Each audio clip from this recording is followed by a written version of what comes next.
हम्म, खोलो जी, विकास क्या पूछ रहा है। ऑर्डर 8।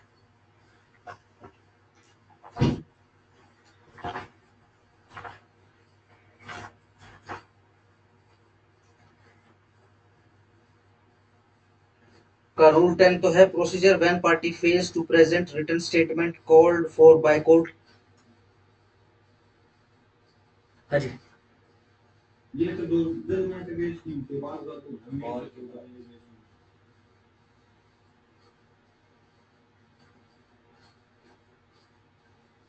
आप ऑर्डर 8 रूल 10 की बात कर रहे हो ना।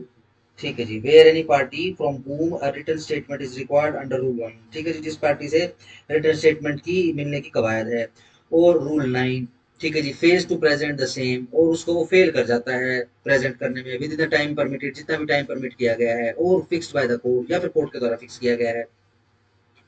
as the case may be, the court shall pronounce judgment against him। तो कोर्ट क्या कर देगी, जजमेंट प्रोनाउंस कर देगी, और मेक सच ऑर्डर, या फिर वो कोई दूसरा ऑर्डर कर देगी in relation to the suit as it thinks fit, जो भी ठीक लगे। And on the pronouncement of such judgment a decree shall be drawn up. हाँ बताओ क्वेश्चन क्या है आपका। ठीक है, इसके अंदर जैसे कि उसका डिफेंस का राइट ही स्टक ऑफ कर दे, ठीक है ना, कि भैया इसको उड़ा दो, इसको अपने रिटर्न स्टेटमेंट या फिर इसको डिफेंस ही लेना, उड़ा दो, हटाओ, डिफेंस नहीं ले सकता अभी। ऐसा भी ऑर्डर अगर चाहे तो कोर्ट कर सकती है, अगर उसको ठीक लगे ऐसा। ठीक है, ऊपर जो लिखा हुआ जजमेंट, तो ये तो पता लग ही गया होगा, कुछ जजमेंट एक्स पार्टी, ठीक है ना, सिंपल। बस कोर्ट को इसके अंदर, हाँ बिल्कुल, इसमें ये जो आप कह रहे हो कि order in relation to the, क्या इसके अंदर टाइम एक्सटेंड भी कर सकती है। हाँ, कोर्ट को ठीक लगना चाहिए। ठीक है जी।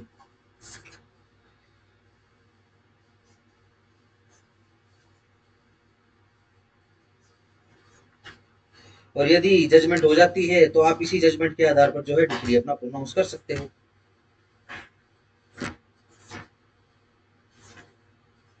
डन।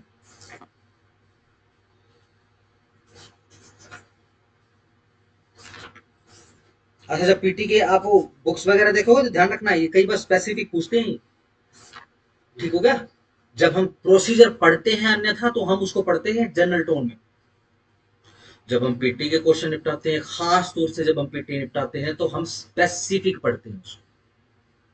ठीक है ना, क्वेश्चन निकाला, क्वेश्चन की सेंस समझी, ठीक है जी, उसकी सेंस समझने के लिए कई बार आपको ऑप्शन चेक करने पड़ेंगे, फिर आप उत्तर निकालोगे उसका। ठीक है ना, ध्यान रखना, सीपीसी में तो सुप्रीम कोर्ट ने कह रखा है कि आप इसको लिबरली ही इंटरप्रेट करो, यानी किसी भी वक्त किसी के मुंह से भी इस तरीके की बात नहीं निकलनी चाहिए। ठीक है, देखो हमारा मुंह तो किसी लायक नहीं है, सही बात बताऊं। ठीक है ना, यकीन की बात हो रही है, कोई स्टेट है, कोई लेजिस्लेशन, कोई कोर्ट है, जिनके पास इंटरप्रिटेशन का काम है, बेसिकली कोर्ट का, लेजिस्लेशन का। ठीक है जी, सिंपल। उनके मुंह से कोई भी ऐसी बात नहीं निकलनी चाहिए जो प्रोसीजर को लेंथी करे, प्रोसीजर को टेक्निकल करे, प्रोसीजर को इम्पॉसिबल कर दे। अगर मैं इसी जगह बोल दूं कि ना ना ना, इसके अंदर क्या है कि ये बड़ा ऑर्डर नहीं कर सकती, नहीं ऐसा नहीं हो सकता, ऐसे इंटरप्रिटेशन के रूल नहीं देते, है ना। पढ़ोगे ना इंटरप्रिटेशन, वो गोल्डन प्रिंसिपल, है ना, है ना। अभी तो मेरे ख्याल आया नहीं होगा, जिनका नहीं आया होगा इंटरप्रिटेशन, मेरे हिसाब से फाइनल का है सब्जेक्ट। ठीक है ना, तो फाइनल में आएगा तो ये आपको रूल सिखाए जाएंगे, कभी भी इस तरीके की नेगेटिव अप्रोच माइंड में लेके चलनी नहीं। लेकिन हाँ, जब हम पीटी के क्वेश्चन निपटाते हैं तो ध्यान रखना, बी स्पेसिफिक। ठीक हो गया, आओ जरा रिज्यूम करो। 33 पूरा पढ़ लिया था क्या। चलो जी, आओ जी। Decree for execution of document और endorsement of negotiable instrument. Negotiable instrument से जनित, ये डॉक्यूमेंट ही होता है नेगोशिएबल, नेगोशिएबल इंस्ट्रूमेंट। ठीक है जी, इनको एनफोर्स कराने, इनको एग्जीक्यूट करने का काम, सिंपल, ओनली हेडिंग। सही हो गया। आओ जी, 35। Decree for immovable property. ठीक है जी, यह डिक्री किसके लिए है, ये इमूवेबल प्रॉपर्टी के लिए है। इससे पहले भी कोई इमूवेबल प्रॉपर्टी आ चुकी है क्या। देखो जरा, देखो देखो, विजुलाइज करते चलो। किसमें थी, 30,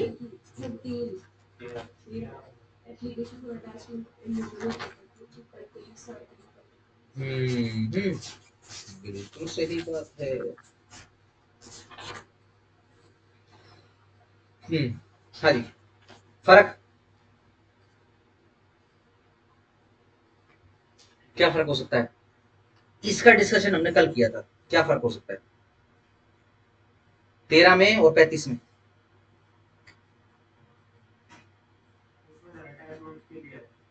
हाँ ठीक है,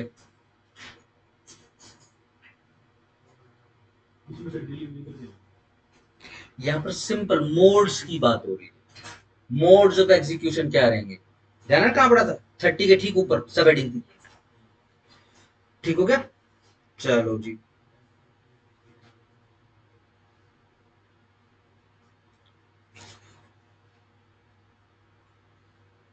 आओ जी, नंबर 2 देख लो। Where a decree is for the joint possession of immovable property, such possession shall be delivered by affixing a copy of the warrant in some conspicuous place of the property and proclaiming by beat of drum or other customary mode at some convenient place the substance of the decree. ठीक हो गया? Simple. ये drum beating वगैरह भी करवा सकते हो। आपने खासतौर से गांव वगैरह में देखी भी होगी, ये ड्रम बीटिंग वगैरह करवा देते हैं, या फिर ओपन में नोटिस लगा देते हैं, या फिर बैनर लगा देते हैं कि भाई इसको तो हम जब्त कर रहे हैं, है ना? उनकी का नोटिस बड़ा खराब होता है ना? इसको बड़ा सोसाइटी में बड़ा ही खराब समझा जाता है। आओ जी, 36। Decree for delivery of immovable property when in occupancy of tenant, specific है 36 के अंदर। टेनेंट के पोजेशन में है वह प्रॉपर्टी और उसको डायरेक्शन दे दी गई है क्या कि आप डिलीवर कर दीजिए, और प्रॉपर्टी कैसी है? इमूवेबल है।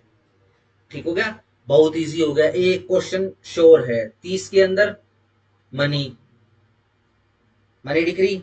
31 के अंदर भूल गए, मूवेबल प्रॉपर्टी। ठीक हो गया? 32 के अंदर आरसीआर और इंजंक्शन, कौन हाँ, ब्रीच ऑफ कॉन्ट्रैक्ट। ठीक है जी। 33 स्पेसिफिक आरसीआर के लिए। 34 नेगोशिएबल इंस्ट्रूमेंट। ठीक है, विजुलाइज कर लो, 34 लाख का अमाउंट भर रखा है नेगोशिएबल चेक के ऊपर। ठीक हो गया? 35 के अंदर इमूवेबल प्रॉपर्टी आ गई है। ठीक है जी। 36 के अंदर टी नेट के पास है वो इमूवेबल प्रॉपर्टी। ठीक हो गया जी, डन। चलो जी आगे आ जाओ। देखो 37 के ऊपर क्या है? Arrest and detention in the civil prison. सही, डन। कहीं और भी पढ़ा था हमने अरेस्ट एंड डिटेंशन एग्जीक्यूशन के अलावा?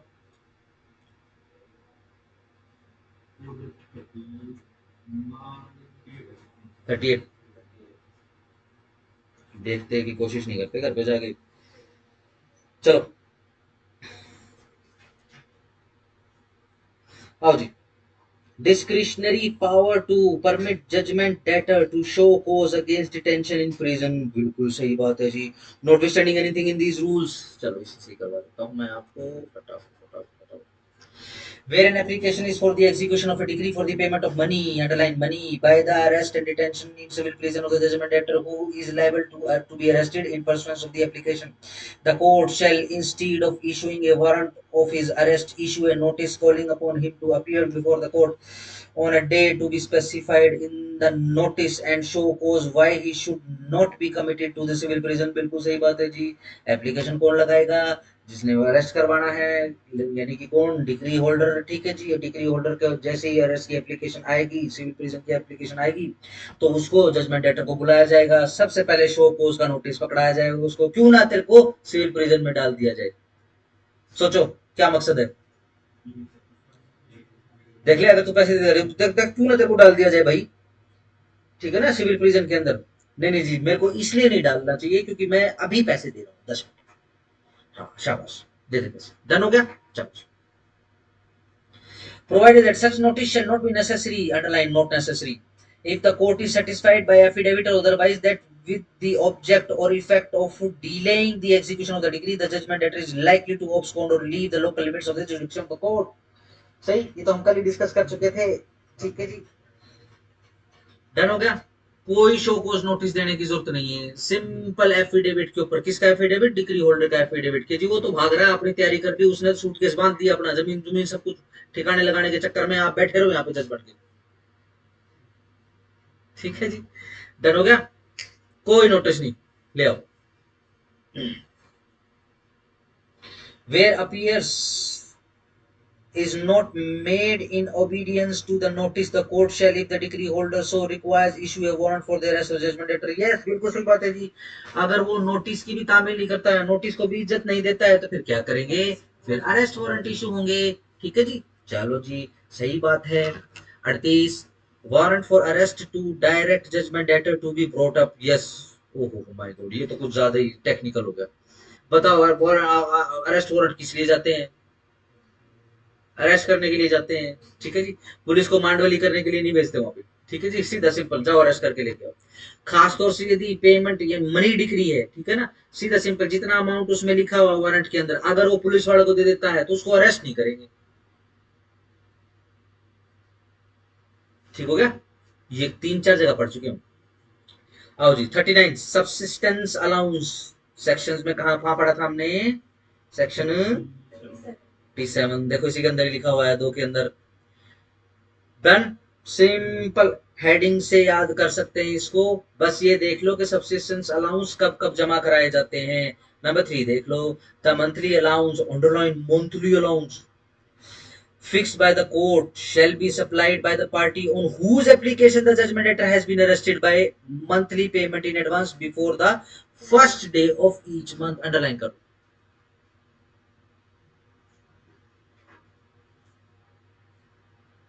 ठीक है जी, नंबर 5 देख लो, sums disbursed by the decree holder for the subsistence of the judgement debtor in the civil prison shall be deemed to be costs in the suit. जो ये पैसा दे रहा है डिक्री होल्डर सब्सिस्टेंस के लिए, किसकी, जजमेंट लेटर की, कहां पर, जेल में। ठीक है जी, तो इसको क्या समझ लिया जाएगा, इसको कोस्ट के जैसे समझ लिया जाए, जैसे भी कोर्ट ने कोस्ट लगा दी कि कोस्ट भरिए आप। Provided that the judgment debtor shall not be detained in civil prison or arrested on account of any sum so disbursed। हाँ, ये जो पैसा दिया गया, डिस्बर्स निकाला गया, इसके भी आप पर डिटेंशन में नहीं रखा जाएगा कि जी इतना तो पैसा हमने दे रखा है, नहीं थोड़े दिन तो और रख लो इसको, देखो पैसा तो आ ही चुका है। ना ना ना, जा भाई निकल जा, नमक का कर्ज नहीं चुकाना।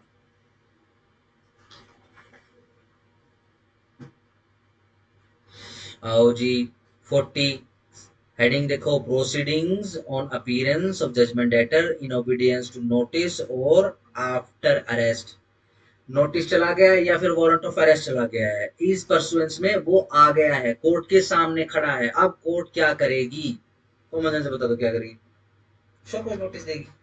दो ही चीजें हो सकती है, या तो वो भैया डिग्री को सेटिस्फाई कर देगा, या वो डिग्री को सेटिस्फाई नहीं करेगा। डिग्री को सेटिस्फाई कर देगा तो उसको डिस्चार्ज कर देंगे, सीधी सिंपल सी बात। नहीं अगर होगा तो सीधा सिंपल क्या करेंगे, आगे का प्रोसीजर बढ़ाएंगे। ठीक है जी, उससे सिक्योरिटी भरवानी, उससे सिक्योरिटी भरवा लेंगे, उससे प्रॉपर्टी की डिटेल की अदरवाइज वो करनी है, अटैचमेंट की प्रोसीडिंग चलानी तो वो चला देंगे, सीधी सिंपल सी बात है। ठीक है जी, सिर्फ 3 पढ़ रहा हूं मैं इसमें। Upon the conclusion of the inquiry under sub rule 1, the court may, subject to the provision of section 51 and to the other provision of this code, make an order for the detention of the judgment debtor in the civil prison and shall in that event cause him to be arrested if he is not already under arrest। ठीक हो गया जी, done हो गया। भाओ जी, चार कहाँ है इसका, हाँ, a judgment debtor released under this rule may be rearrested। इसको कर लेना उधर बॉक्स। ठीक है ना, कोर्ट की इंक्वायरी समझ लेना इसके अंदर, कोर्ट की इंक्वायरी करेगा, जैसे ही जजमेंट लेटर आ जाएगा कोर्ट अपनी इंक्वायरी करना शुरू कर देगा कि हाँ भाई बता भाई क्या कर, जी ऐसे है वैसे है, कैसे है तब, पैसे दे रहा है, हाँ जी दे रहा हूँ जी, कब दे रहा है, ध्यान रखना कोर्ट को गोलियां नहीं चलेंगी। ठीक है ना, कोर्ट को गोली नहीं दे सकता कोई। ठीक है, कोर्ट का दिमाग घूम गया तो फिर वो फिर की बांध देगा सबकी। ठीक है जी, चलो जी, अटैचमेंट ऑफ प्रॉपर्टी, बिल्कुल सही। री अरेस्ट मतलब क्या है कि वारंट ऑफ अरेस्ट भेज दिया, वारंट ऑफ अरेस्ट में क्या पुलिस क्या करके लेके आएगी, उसको अरेस्ट करके लेके आएगी। ठीक है जी, अब वो बोलेंगे भाई अरेस्ट तो हो गया, अब बार बार अरेस्ट थोड़ी ना करेंगे, कोई बात नहीं, इस प्रोविजन के अंदर री अरेस्ट की भी व्यवस्था है। ठीक हो गया, हाँ जी। अटैचमेंट कहाँ था, 37 में, रूल 37 से लेकर 40 तक। अटैचमेंट ऑफ प्रॉपर्टी कहाँ 41 examination of judgement debtor as to his property, बिल्कुल सही बात है जी, एग्जामिन करेंगे। Where decree is for the payment of the money the decree holder may apply to the court, underline decree holder may apply court for an order that the judgement debtor और where the judgement debtor is a corporation any officer thereof या फिर कोई other person be orally examined as to whether any or what debt are owing to the judgment debtor and whether the judgment debtor has any and what other property or means, बस इतना कर लो काफी है। ठीक हो गया जी, उसको examine करेंगे। यहाँ भी बता भैया क्या क्या प्रॉपर्टी है तेरी, तू कुछ प्रॉपर्टी ले रही है, अच्छा कितने लोगों से उधार ले रखा तूने ये बता। ठीक है जी, सिंपल, ये ओरली एग्जामिन है, इसको जरा बॉक्स कर लेना। ठीक है जी। Number 2, where a decree for the payment of money has remain unsatisfied for a period of 30 days underline, या फिर इसको बॉक्स कर लो।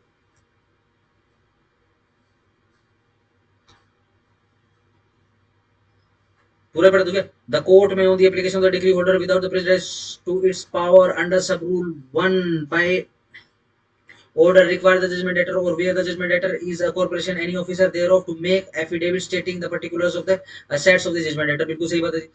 अब क्या है जी, ये तो पैसे नहीं दे रहा है जी, 30 दिन हो चुके हैं, डिक्री अनसेटिस्फाइड है, और डिक्री कौन सी है, मनी डिक्री है। ठीक है जी, अब क्या करेंगे, सीधा सिंपल, मैं जी प्रॉपर्टी डिटेल देना चाहता हूँ। हाँ भैया ठीक है, दे दे property detail. In the case of disobedience of any other orders under sub rule 2, the court making the order or any court to which the proceedings is transferred may direct that the person disobeying the order be detained in civil prison for a term not exceeding 3 months. Underline करो, not exceeding 3 months को भी underline करो, unless before the expiry of such term the court directs his release. 3 महीने से ज्यादा के लिए उसको नहीं रखेंगे, हाँ उससे पहले उसको छोड़ सकते हैं। कोर्ट कब ऑर्डर करेगी कि चलो भी छोड़ दो इसको, जब डिग्री सेटिस्फाई हो जाएगी या फिर वो सीरियसली इल हो जाएगा। 42 attachment in case of a decree for rent or mean profit underline करो or other matters amount to which this be subsequent determined, बस खालिस only heading. 43 attachment of movable property, underline करो movable property, attach कर रहे हैं movable property को, other than agriculture produce, specific box करो, फसल नहीं है वो, in possession of the judgement debtor, किसके पोजेशन में है, जजमेंट डेटर के पोजेशन में। Where the property to be attached is a movable property other than the agriculture produce in the possession of the judgement debtor, the attachment shall be made by actual seizure and the attaching officer shall keep the property in his own custody or in the custody of one of his subordinates and shall be responsible for the due custody thereof, बिल्कुल सही बात है। provided that where the property seized is subject to speedy and natural decay or when the expenses of keeping it custody is likely to exceed its value, the attaching officer may sell it at once। कल विकास ने पूछा था सवाल ये, ठीक हो गया जी। चलो जी 43A custody of movable property, yes अगर उसकी कस्टडी में रखने की आवश्यकता हो गई तो ठीक है ना। जैसे गाड़ियां देखी होंगी ना लोग, एक आधी गाड़ी जैसे इनफील्ड बाइक को, आजकल तो खैर नहीं रहा है कल्चर, ठीक है जी। हमारे समय में तो गाड़े बनते होते थे, आप नानो होंगे बुल्ट चमक होंगे, आजकल तो कोई इज्जत नहीं रही ना बुल्ट की, ना दोबारा से बेइज्जती हो चुकी है ना। जनरेशन है तो बढ़िया है, 2 मिनट में फेल कर देती, चाहे अपने समय में कितना ही शाहरुख खान बन रहा हो। ठीक होगा। लेट्स से कोई ऐसी चीज है जिसको कस्टडी में रखने की आवश्यकता पड़ेगी, तो कहां 43A के अंदर, सिर्फ हेडिंग से पढ़ लो, आगे आ जाओ। ठीक है जी। लेट्स से अगर आपसे सवाल पूछा जाए 43A के रेफरेंस में पूछ रहा हूं कि भाई कस्टोडियन अपॉइंट करना है, किसकी कस्टडी में रखोगे तो कस्टोडियन बनेगा वो, ठीक है ना। तो कस्टोडियन कहां पर हो रहा है अपॉइंट, 43A में ही हो रहा है। ठीक है, याद करूं किस किस ने इनफील्ड चलाई है, एक तो एनफील्ड AE है ये, ठीक है ना, कभी ए कर लो इसको, ठीक है ना, बेइज्जती नहीं करानी, ठीक है ना। मैं जब जॉब कर रहा था ना तो कोई वो था, कोई पंजाब का साढ़े प्यो था कुछ, ठीक है, पता नहीं अजीब सा एटीट्यूड है, पता नहीं अपने आप को क्या समझते हैं। मैं अरे कुछ नहीं, इतना नहीं है, ये पूरा ग्लोब रहा, कहीं भी पिट लो इनको। चलो जी, हाँ सेक्टर 17 मेरे को भी आदत लगी हुई, सेक्टर 17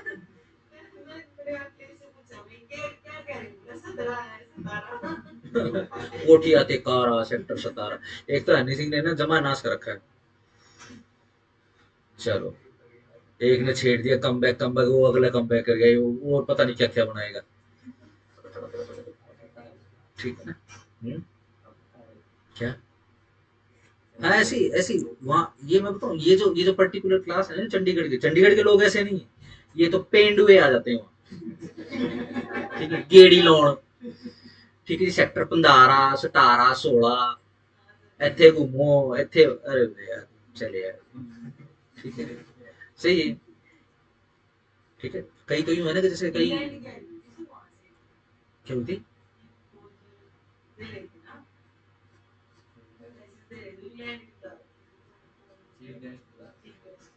क्यों, इनका पेट नहीं भर रहा क्या 200 साल।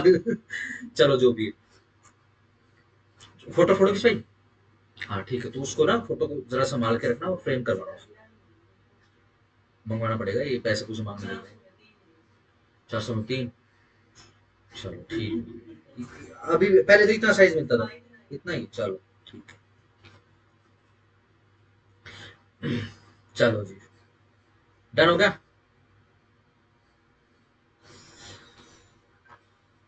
क्या रह गया था, एग्रीकल्चर प्रोड्यूस रह गया था। ठीक है जी, कहाँ हो गया अटैच, 44 में, अटैचमेंट ऑफ एग्रीकल्चर प्रोड्यूस। ठीक हो गया। हाँ, मैं बेसिकली आपको याद करवा रहा हूँ। ठीक है जी, पता नहीं मैं क्या याद करवा रहा था, कस्टोडियन याद करवा रहा था। हाँ, एनफील्ड किसी किसी ने चलाई, चलाइए। ठीक है, रोहतक में उसका एक कारीगर है जो सबसे पुराना है। तुम्हारे मास्टर ने भी चलाई है, क्या बात कर रहे हैं। एक ही कारीगर है ना छुटराम चौक पे, जो रोहतक में सबसे पुराना।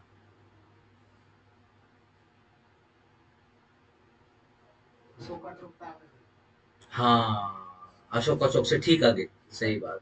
उसका नाम ए से, अनवर। ठीक है ना।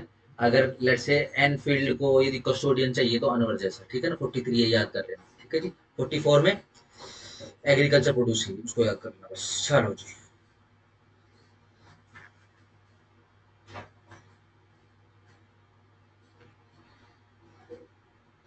अब देखो इसके अंदर क्या है। अब यहाँ से जो है ना अटैचमेंट के काफी सारे ना ये टाइम पीरियड्स वगैरह शुरू हो जाते हैं। ठीक है ना, तो थोड़ा सा उसको गैदरिंग करने की कोशिश करते हैं। ठीक है, ज्यादा डीप में नहीं जाएंगे, बट जितना जितना टाइम पीरियड है एक बार उसको डिस्कस कर लेंगे। अगेन 44 में हमने अटैच कर लिए क्या, एग्रीकल्चर प्रोड्यूस। ठीक है जी, अब एग्रीकल्चर कल्चर प्रोड्यूस जो है वो अटैचमेंट में रखिए। सोचो, क्या परमानेंटली अटैचमेंट हो सकती है एग्रीकल्चर प्रोड्यूस की। ये हम अपने दिमाग से करेंगे इमेजिन। किसी ने सिर्फ सरसों सोच ली हो, किसी ने सिर्फ गेहूं गेहूं सोच लिया हो, चना सोच लिया हो। ठीक है ना, लेट से अगर मैं टमाटर और सब्जियों की बात करूं, क्या ये एग्रीकल्चर प्रोड्यूस है ना। अगेन तो कुछ भी हो सकता है ये। ठीक है, अपने माइंड में ये लेके ना बैठो कि इसकी इमेज बना के मत बैठो, कुछ भी हो सकती है एग्रीकल्चर प्रोड्यूस। ठीक है, अब लेट से टमाटर है या फिर सब्जियां हैं, कितनी कम आयु होती है उनकी, है ना। गेहूं तो चलो ठीक है, चावल का तो उल्टा ही सीजन, उल्टा ही काम है, जितना पुराना हो वो उतना बढ़िया हो जाएगा। ठीक है ना, सही। आओ जी जरा, where the agriculture produce is attached, the court shall make such arrangement for the custody thereof as it may deem sufficient, and for the purpose of enabling the court to make such arrangement, every application for the attachment of a growing crop shall be specified, underline करो box follow, growing crop shall specify the time at which it is likely to be fit to be cut or gathered। ठीक है जी, done. एक बार cut गया तो cut गया, क्या पता। हम्म, फसल लगा रखी थी बासमती की, ठीक है जी, और वो बार दे दिया चेपुआ, तो यही था जी, यही था जी, है ना, मोटा मोटा चावल होता हो। समझ रहे हो ना। तो बेसिकली यदि अटैच करना है तो जो उस खेत में लगा हो वही अटैच करोगे। कैसे कंफर्म करोगे, जब वो उग रहा है, ठीक है ना, उसी समय अटैचमेंट की एप्लीकेशन लगेगी। और उस अटैचमेंट की एप्लीकेशन में बताना पड़ेगा उस एप्लीकेंट को क्या, कि देखो जी लगभग लगभग इतने दिनों में फसल पक जाएगी। ठीक है ना, तो उसी समय रिसीवर भेज देंगे, जा भाई फसल कटवा दे, फसल कटवा के अपने पास कस्टडी में रख ले। ठीक है जी, अगर कस्टडी में रखना है तो कस्टडी में रख ले, वरना सीधा सिंपल क्या है, बिकवा दे, तूड़ा अलग बिकवा दे, फसल अलग बिकवा दे और पैसा अपनी कस्टडी में रख ले। जब कोई हमको जरूरत पड़ेगी हम आपसे मंगवा लेंगे पैसा।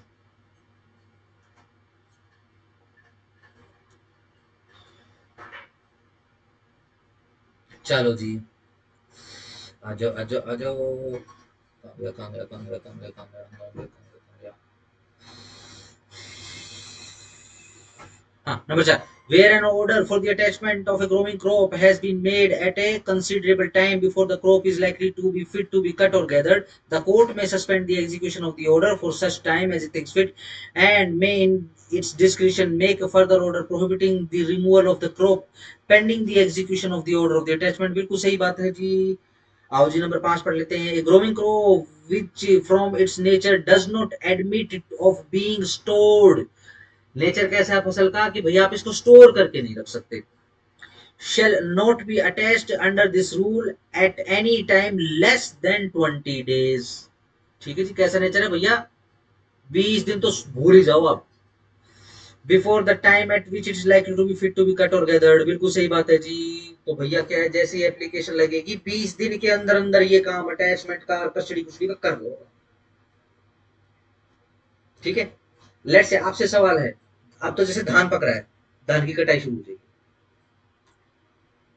लेट से धान पक गया खेत में, ठीक है जी, और उसको छोड़ दें, उसको काटे ना, तो क्या होगा, चावल का पेट बन जाएगा। कैसे खराब होगा, गिर जाएगा पौधा। उस पौधे की एज है, ठीक है ना। ये पिछले काफी समय से लड़ाई चल रही थी साइंटिस्टों की, पता नहीं ऐसे ऐसे साइंटिस्ट भी हो जाते हैं। ठीक है जी, अब तो जैसे वेस्टर्न साइंटिस्ट हैं वो भी यही कह रहे हैं कि मनुष्य के खाने के लिए सिर्फ एक ही भोजन है, वेजिटेरियन। ठीक है ना, इसलिए क्योंकि ये इस धरती लोक ने बेसिकली खुद खाने के लिए दिया है। ठीक है ना। अब वही है, गेहूं का जो पौधा खड़ा हुआ, कोई जब गेहूं का पौधा जो जीवित होता है भाई, गेहूं के पौधे की एज होती है, आप अगर नहीं काटोगे तो गेहूं का पौधा अपने आप गिर जाएगा, खत्म हो जाएगा, मिट्टी मिल जाएगा। ठीक हो गया, तो इसको काटो, इसको खाने के लिए यूज करो। फल फ्रूट के साथ भी ऐसा है, लेट्स से फ्रूट लगा हुआ पेड़ के ऊपर, मत काटो, क्या होगा, आपने टेप लगा दिया उसके उसकी जहां पे वो ऐसे अटैच था ना, जैसे मैंगो है या बर्ड्स है, ठीक है, आपने यहाँ पे टेप लगा दिया, अब क्या होगा, खत्म हो जाएगा अंदर ही। ठीक है ना, उसकी एज है, ये पृथ्वी लोक ने खाने के लिए दिया है। ठीक है जी, अब बोलेगे नहीं नहीं हम तो मुर्गी भी खाने के लिए दिया है, ठीक है, नहीं उसके लिए। ठीक है, पता होगा ना वेजिटेबल का नाम वेजिटेबल क्यों है, ये पता है, नहीं पता, क्योंकि वेजिटेबल वेजिटेटिव स्टेट में रहती है। ठीक है, ये इंग्लिश विज्ञान है, ठीक है ना, बड़ी हिपोक्रेटिक सी लैंग्वेज है ये, ठीक है ना, बड़ी मतलब यूजलेस है, आने वाले समय में बहुत जल्दी खत्म हो जाएगी। वेजिटेटिव स्टेट ऐसी होती है, अह, पता नहीं एग्जांपल कैसा सूट सूट करेगा या नहीं करेगा। ये बकरे शकरे काटते हैं, देखा है ना, मुर्गे शुर्गे काट देते हैं, काटने वाले तो पता नहीं किसी को काट देते हैं। ठीक है जी, अब वो क्या है, जब उसको काटते हैं, ठीक है, तो क्या करेगा, ऐसे करेगा, है ना, संघर्ष करेगा ना अपने जीवन के लिए, डन। लेकिन लेट से आप एक खीरा रखे हुए या फिर सब्जी वगैरह और आप उसको काट रहे हो, तो क्या क्या वो हिलेगी, जीवित है वो, सब्जी जीवित है, लेकिन जब आप उसको काटोगे तो वो हिलेगी नहीं। क्यों, क्योंकि परमात्मा ने उसको बनाया तो उसको पता है मेरा काम कटने का ही है, I am to be someone, हो जाऊंगी मैं, सब्जी सब्जी का ये। लेकिन किसी भी उसके साथ ऐसा नहीं है, जानवर के साथ ऐसा नहीं। ठीक है जी, अभी रिसेंटली उसके ऊपर बहस हो रही थी, जब ये कुंभ का मेला चला था, वो शाकाहार और मांसाहार के ऊपर बहस चल रही थी। ठीक है जी, तो कोई पहुंच गया था वहां पे कि बोला कि नहीं नहीं ये जो है कटने के लिए बनाए होते हैं। ठीक है जी, बकरियां भी तो बेहोश हो जाती हैं, बकरिया का तो ये है वो है, बट वो वेजिटेटिव स्टेट नहीं कहलाती। आदमी की भी वेजिटेटिव स्टेट आती है, पता है, आदमी जब सो रहा होता है बहुत गहरी नींद में, तो उसको बोलते हैं वेजिटेटिव स्टेट। कोमा में जब आदमी होता है, जब वो हिल डुल नहीं सकता, तो उसको बोलते हैं वेजिटेटिव स्टेट। मैं बड़ा हैरान हुआ, तो इसका वेजिटेबल से क्या लेना देना। ठीक है जी, पर चलो पता नहीं।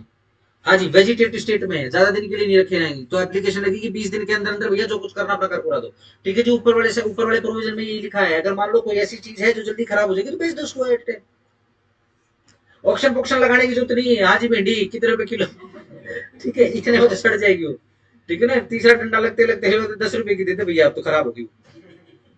चलो जी,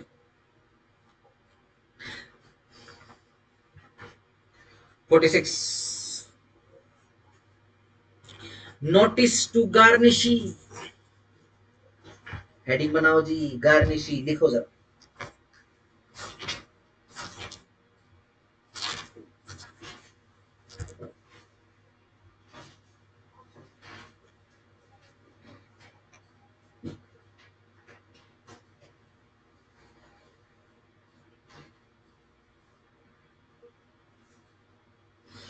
गार्निशी लिखो, गार्निशी। स्पेलिंग देख लेना इसकी ब्रैकेट में से या सामने लिखी हुई देखना। लिटरली मीन्स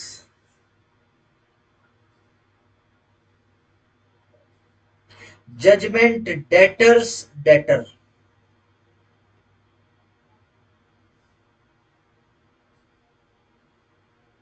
समझ गए? जजमेंट डेटर का डेटर। अगेन ये थोड़ा सा अगर इसको मनी डिग्री के जैसे समझोगे तो ज्यादा इजी हो जाएगा।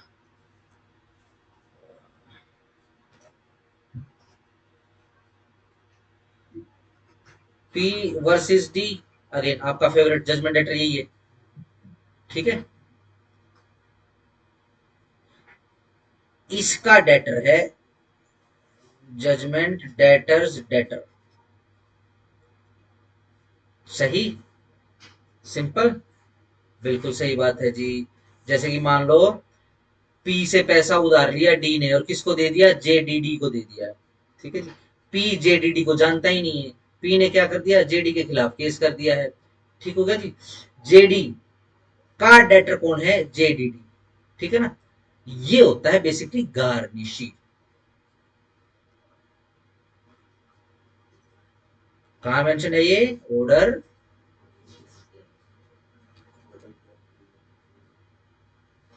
रूल, चलो लिखो full stop. He is referred to the person who is liable to pay a debt to a judgment debtor or to deliver any movable property to judgment debtor,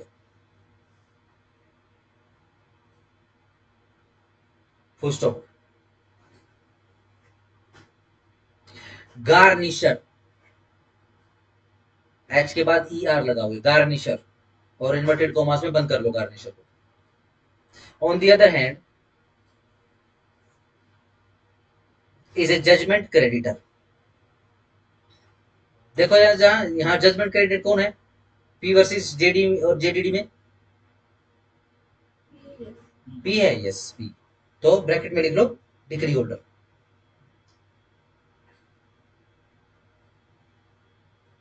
full stop। Here, Rule 46A provides for garnishing,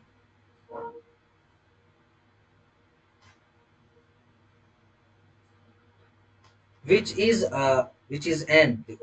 an order passed by the executing court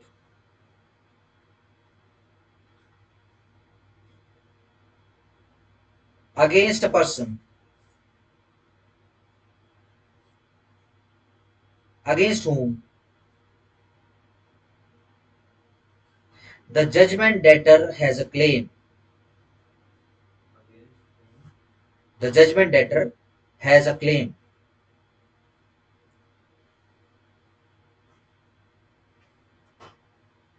of some debt, etc.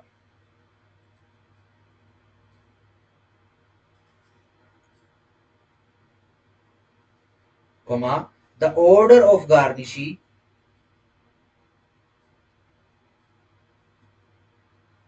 will direct such person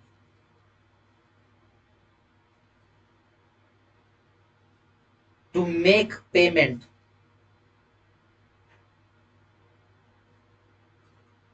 of the debt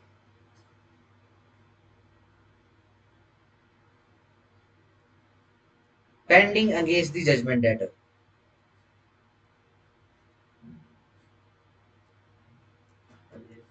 Judgment debtor, comma, direct in court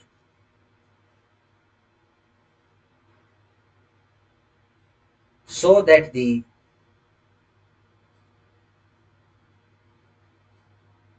decree can be satisfied.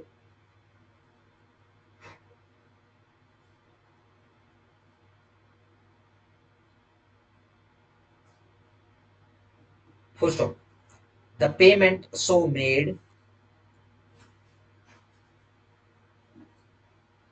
by the garnishee pursuant to the order passed by the executing court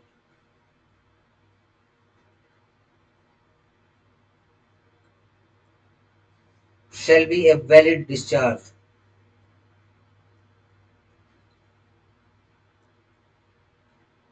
to him against the decree holder.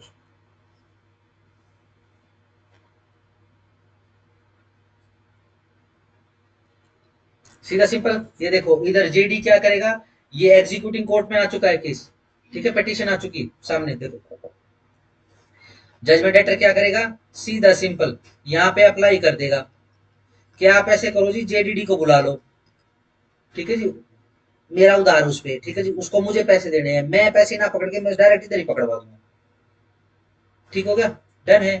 कल को फिर मेरा उसका भी झगड़ा नहीं होगा, वो भी जो है वो भी ठिकाने लग जाए, क्योंकि कोर्ट के सामने पैसे का लेन देन हो रहा है, इसमें तो कुछ भी चालाकी नहीं चलेगी, आके ना, ठीक है जी। फिर क्या करेंगे, बुला लेंगे इसको, बुला के और पी को पैसा दिलवा देंगे और सेटिस्फेक्शन रिकॉर्ड करवा लेंगे, सिंपल, डन। ये काम किसका हो गया, गार्निशी का, बढ़िया काम हो गया। कल को और मल्टीप्लिसिटी ऑफ द प्रोसीडिंग से बचेंगे, लिटिगेशन से बचेंगे, ठीक है जी, और डिग्री टोटली सेटिस्फाई हो जाएगी, कल को कोई भी डिस्प्यूट या क्वेश्चन अराइज नहीं होगा, ठीक है। वरना डिग्री होल्डर 2 मिनट में कह देगा, वो तो भाई पैसे किसी और ने दिए थे, मेरे डिग्री में के अंदर तो तेरा नाम लिखा हुआ, तू देगा, उसने सोचा थोड़ा सा और कमा लूं, है ना, आके ना दिक्कत हो जाएगी, सिंपल, चलो जी आगे।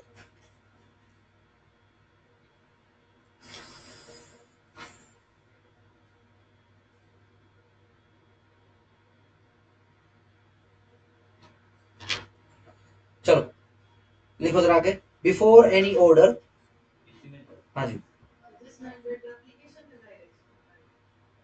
जजमेंट लेटर, हाँ कोर्ट में अप्लाई कर देगा। नहीं, अगेन देखो, एप्लीकेशन का मतलब हमेशा ये नहीं होता कि राइटिंग में एप्लीकेशन चाहिए, एप्लीकेशन का मतलब एक जरूर होता है कि आपने अप्लाई करना, वो चाहे आप बोल के करो कोर्ट के सामने या लिख कर करो, ठीक हो गया, डन। लेट्स से कुछ स्पेसिफिक फॉर्मेट है जिसके अंदर कह देंगे राइटिंग में एप्लीकेशन आएगी, तो आपको लेजिस्लेशन बोलेगा, ठीक है ना, वरना हम जितनी भी ये मनी डिग्री है उसमें तो सारा काम बोल के कर रहे हैं, ठीक है जी, याद है रूल 11 ऑर्डर 21 का, अगर वो पेमेंट ऑफ मनी की ही डिग्री आई है और जजमेंट डेटर सामने खड़ा है और डिग्री होल्डर भी सामने खड़ा हुआ है, ठीक है जी, तो फिर डिग्री होल्डर क्या करेगा, उसी समय ओरल एप्लीकेशन कर देगा कोर्ट को, क्या ये खड़ा है सामने, पैसे दिलवा दो, कोर्ट उसी समय, हाँ भाई तू यहीं पे खड़ा हुआ, जल्दी बता पैसे देगा कि नहीं देगा, हाँ जल्दी दे जा, शाबाश, ठीक है जी। मान लो उसी समय वो जजमेंट डेटर है वो सामने खड़ा है जी, मेरे को मैंने उधार दे रखी किसी को, ठीक है ना, मैंने इससे पैसे देके किसी और को उधार दे दिए थे, ठीक है जी, अब मैं उसको बोलता हूँ उसी को बुला लेता हूँ, हाँ भी बुला ले, हो जाएगा काम, ठीक है जी, चलो लिखो। जो आप ये कह रहे थे, मैंने इससे पैसे लेके उसको दिए है ना, हाँ, ये सिंपल है, सुनो क्या उसमें वो पहले के दे रखे हो, सिर्फ जजमेंट डेटर का डेटर होना चाहिए, कभी का, कभी का, ठीक है, हाँ बस उसके पैसे आना चुके हो पहले, ठीक है ना, ये काम नहीं करना, बिजनेस ही बनाना, ठीक है, लिखो बिफोर एनी ऑर्डर, ठीक है, for garnishing is issued comma, such garnishee must be given an opportunity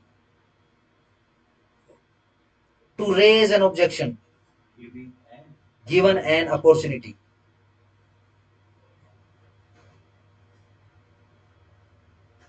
To raise an objection,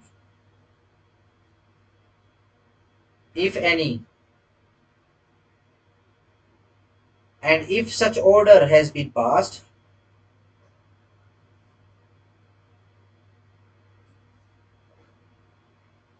in contravention, then such order would be null and void.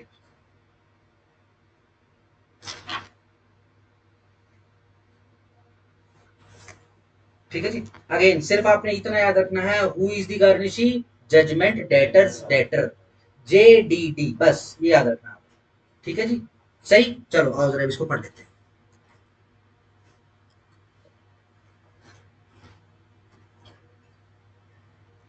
The court may in the case of a debt, yes, उधारी के case में, other than a debt secured by a mortgage or a charge, yes, secured loan को छोड़कर,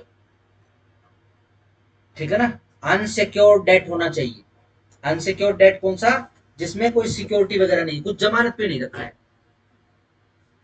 ठीक है ना। अगर immovable property के ऊपर लोन ले रहे हो तो इमूवेबल प्रॉपर्टी आपको जमानत पे रखनी पड़ेगी। अगर आपने इमूवेबल प्रॉपर्टी को जमानत पे रख दिया तो क्या बोलेंगे उसको, मॉर्गेज। ठीक है जी, सिंपल रहेगा, सही। लेट से आपने मोर्गेज नहीं करी है लेकिन कुछ एक इंटरेस्ट आ गया है उसका, किसका, जिससे आपने पैसे लिए हैं, और वो चार्ज लगा सकता है आपकी प्रॉपर्टी के ऊपर, तो उसको बोलते हैं चार्ज का राइट। ठीक है, लेट से बैंक से आपने लोन ले लिया, ठीक है, जमीन कहाँ है, जमीन तो खेत में ही है ना, जमीन तो गांव में ही है। ठीक है जी, कौन बो खा रहा है, लेट से आप ही बो खा रहे हो उसको, ठीक है ना। वो जमीन तो उठा के लेके नहीं गए ना बैंक वाले, लेकिन लेट से अगर उनकी किस्त चुकाने में, इंस्टॉलमेंट चुकाने में आपसे कुछ गड़बड़ हो गई है, तो बैंक के पास कागज रखे हुए हैं, चार्ज क्रिएट हो जाएगा बैंक के फेवर में। अगर उसका मन करेगा, यदि, ठीक है ना, उसके मैनेजर से अगर अच्छी जान पहचाननी होगी तो वो आपकी प्रॉपर्टी पे चार्ज वो यूज करेगा। ठीक हो गया, सही। लगातार आ रहा है, और आगे SRA में भी चार्ज का जिक्र आएगा। ठीक है जी, सेल्स ऑफ गुड्स एक्ट में भी चार्ज का जिक्र आएगा, लिमिटेशन में भी चार्ज का जिक्र आएगा, चार्ज का जिक्र आता ही रहेगा, आता ही रहेगा। ठीक है जी, चलो। विच हैज बीन, ये अंडरलाइन कर लिया ना, other than the debt secured by the mortgage or charge, pledge नहीं इसमें,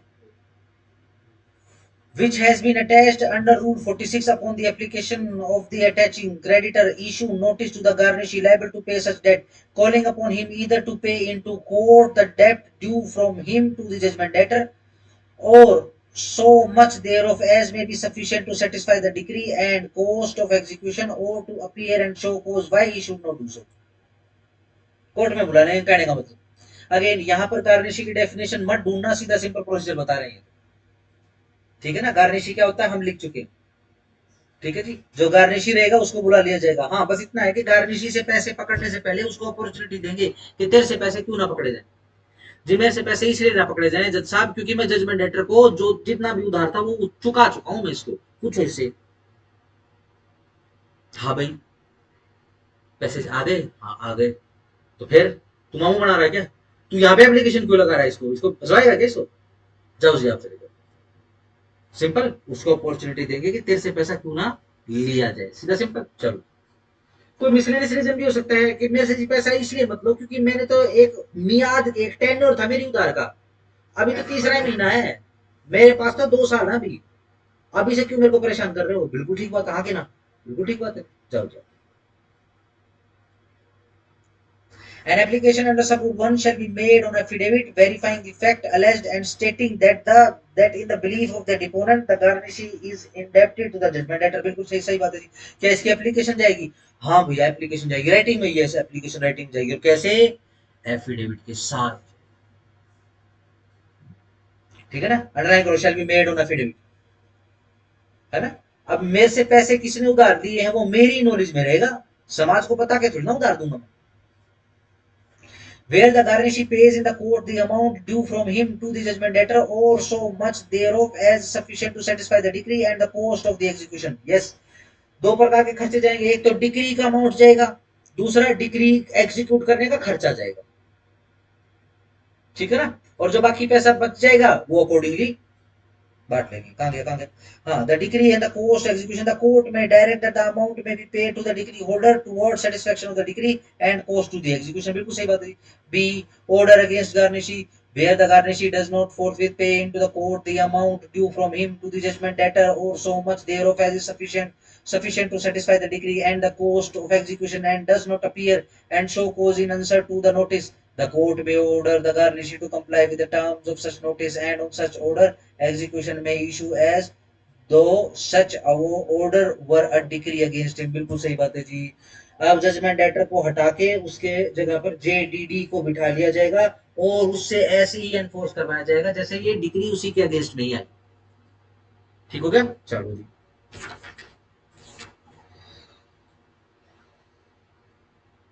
Trial of disputed question where the garnishee disputes liability, the court may order that any issue or question necessary for the determination of liability shall be tried। इसका trial चलाना पड़ेगा as if it were an issue in a suit। ठीक है जी, कैसे trial चलाया जाएगा, जैसे कि एक इशू हो किसी सूट के अंदर। And upon the determination of such issue shall make such order as it deems fit. Yes, क्या एग्जीक्यूटिंग कोर्ट ट्रायल चलाएगी किसी व्यवस्था में, किसी सर्कमस्टांस के अंदर? हाँ चलाएगी। अगर गार्निशी को बुला लेगी एग्जीक्यूटिव कोर्ट और गार्निशी जो है अगर ऑब्जेक्शन उठा लेता है कि मेरा पेमेंट का बनता नहीं और इशू क्रिएट कर देता है, तो उस इशू का क्वेश्चन डिटरमाइन करेंगे और उसका ट्रायल करेंगे। ट्रायल हो जाने के बाद जैसे डिटरमाइन हो जाएगा तो फिर उसको एग्जीक्यूट करना शुरू कर देंगे। Provided that if the debt in respect of which the application under Rule 46A is made in respect of a sum of money beyond the pecuniary jurisdiction of the court shall send the execution case to the court to the district judge to which the said court is subordinate, and thereupon the court of district judge or any other competent court to which it may be transferred by the district judge shall deal with it। बिल्कुल ठीक बात है जी। अब क्या है, देखो, एक तीर से क्या, कौन सी कहावत होती है, एक तीर से दो या कई निशाने, दो निशाने। ठीक है जी, हुआ क्या, तो जजमेंट डेटर था, ठीक है जी, वो क्या है, फाइनेंस जो है इकट्ठा करने का काम करता है, इन्वेस्ट करता है। ठीक है जी, उसने क्या करा, पी से पैसे उठा लिए। ठीक हो गया, डिग्री होल्डर से पैसे उठा लिए, डिग्री होल्डर ने उसके खिलाफ केस कर दिया, एग्जीक्यूशन का केस डाल दिया। ठीक है जी, उसने बहुत सारा पैसा जो है जेडीडी को देकर रखा हुआ है, जेडीडी वो पैसा दे नहीं रहा है। ठीक है जी, तो क्या करेगा, गारंटी बना देगा उसको, ठीक है ना, कोर्ट के सामने पेश करवा देगा। ठीक है जी, कल के लिए भी फंस चुका है गारंटी, ठीक है ना, कल को ये वो डिफेंस ले ही नहीं पाएगा कि जेडी जो है उसका क्रेडिटर नहीं। ठीक है ना, एक ही क्वेश्चन के ऊपर वो डिटरमाइन करवा सकता है या फिर एक ही क्वेश्चन के ऊपर डिस्प्यूट उठा सकता है। क्या कि देखो जी, इस कोर्ट का तो जुरिस्डिक्शन नहीं बनता, डिग्री होल्डर से तो 1 करोड़ रुपया उठाया है। ठीक है जी, अच्छा, जेडीडी को जेडी ने 100 करोड़ रुपया दिया है। ठीक है जी, और कोर्ट कौन सी है, सिविल जज जूनियर डिवीजन की कोर्ट है। ठीक है जी, 100 करोड़ का अमाउंट गिनते, अरे भैया ये जीरो तो बाहर होगी, 2 जीरो जुडिक्शन से बाहर होगी।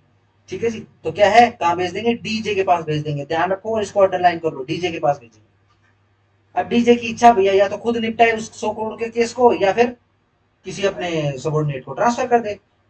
ठीक है, सिंपल, मतलब कहने का उसके पास जुरिस्डिक्शन का ग्राउंड भी नहीं है, फंस चुका है वो, आठ में आ चुका है कोर्ट की।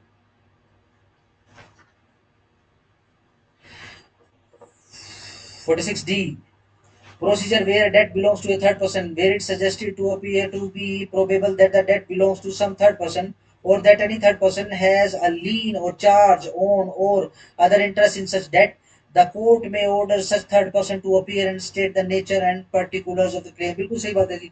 अब जिसको जो जेडीडी है उसको ये बोल रहे हैं कि ये तो जी थर्ड पर्सन है, कोई बात नहीं, कोर्ट इंक्वायरी करेगी ना, बुला लो जी, उससे पूछताछ कर लेगी court. Order as regard third person, बस आगे आ जाओ। Payment by garnishee to be valid discharge, yes, अगर गार्निशी अगर पेमेंट कर देता है एग्जीक्यूटिंग कोर्ट के सामने, ठीक है ना, तो इस पेमेंट को वैलिड डिस्चार्ज माना जाएगा। जेडी को डिस्चार्ज सेटिस्फेक्शन रिकॉर्ड करवा लेगी कोर्ट और उसको बोल देगी tata bye bye thank you. ठीक है जी, जी के अंदर पोस्ट लग जाएगी। ठीक है जी, 46 एच अपील पढ़ लो जरा। An appeal made under rule 46 B, rule 46 C और 46 E shall be applicable as a decree. Underline करो, एप्लीकेबल एज ए डिक्री। चलो जी, 46 I application to negotiable instrument, the provision to rule 46 A से लेकर 46 S तक both inclusive, ये भी inclusive है, shall so far as may be apply in relation to the negotiable instrument attached under rule 51 as they apply in relation to debts. ठीक है जी, ऐसे apply हो जाएगा जैसे वो डेट्स के केसेस के अंदर होता है अप्लाई। ठीक है जी, अगर नेगोशिएबल इंस्ट्रूमेंट के अकॉर्डिंग आपने चलानी है कार्रवाई, तो वहां भी आपका कार्रवाई चला सकते। ठीक है, चलो जी।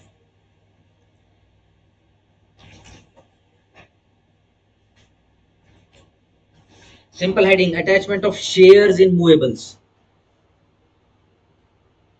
शेयर समझते हैं हम क्या? हिस्सा। ठीक है ना, वो जैसे वो शेयर खरीदते हैं वो क्या होते हैं, वो भी हिस्सा ही होता है। ठीक है ना, बट कोऑपरेटिव टर्म का। 48 simple heading, attachment of salary or allowances of servant of the government or railway company or local authority. Underline करो तीनों, गवर्नमेंट सर्वेंट और को सर्कल करो, रेलवे कंपनी और सर्कल करो लोकल अथॉरिटी।